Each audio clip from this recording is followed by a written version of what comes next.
this central water tube. It's all colour-coded.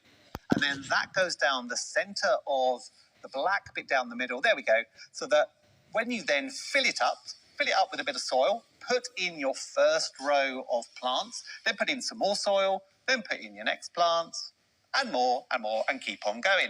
And then the great thing is, because that water pipe all the way down the centre, it has holes in it. They're larger at the top and smaller down the bottom. Oh, this is clever. You water it down the tube, and because of that sort of difference in size of those holes, it means that every part of the tower gets the full amount of water that it needs. That's great, isn't it? I love that, sort of seeing the flowers just come to life. But it might not be flowers. Our producer is actually saying that he would grow strawberries, and he'd possibly grow an entire herb garden. Absolutely beautiful idea. A herb garden tower. How fabulous. Wouldn't that be great? I really like really that great. a lot. I find edible gardening really excites me the most. Well, it's quite instant. That's what I really love about edible gardening, because you can just grow lettuces very quickly, or radishes, and they'll suddenly appear.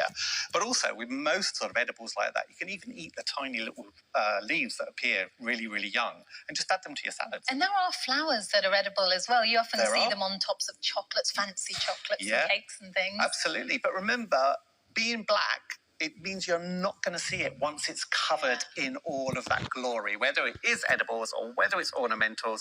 All you need to do is just push your plants in. There's sort of like little teeth on them. If we can get in close there, there's like little teeth on all of these. They literally hold the plants in there, which is really, really perfect. And of course, just allow it to grow. And the other lovely thing is, because of that central tube, you can also put feed down there. So put your flower power down there as well, and that will go out, get into the soil and feed your plants. It's a fantastic idea, it really is. And not least of all, because it's very space-saving too, compared to, because at the moment I've got some grow bags with some tomatoes. And they do take up a fair amount of space, footprint-wise, compared to something like this. Absolutely. So this is 89 centimetres by 25 centimetres, so it's really small. But, you could put tumbling tomatoes in here. Nice. All I would say that if you are going to put something that might be quite heavy, because you've got to imagine tomatoes when they're fully laden could be quite heavy, you might just need to put some stones in the bottom.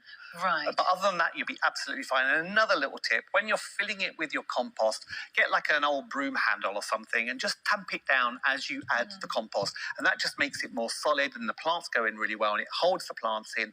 And another tip, water your plants before you put them in, and it makes it a lot easier to get them in the holes. So many lovely ideas in the gallery right now, talking about growing chilies, maybe different strengths. You could have the different strengths from sort of going up the scale to the 5-alarm Scotch bonnets or things like that right at the top. Oh, lovely. Could do green beans, getting so many ideas now. And it's not just edibles, of course, but we've gone down that road. And now, if you want to go for this, remember you are getting over £8 off.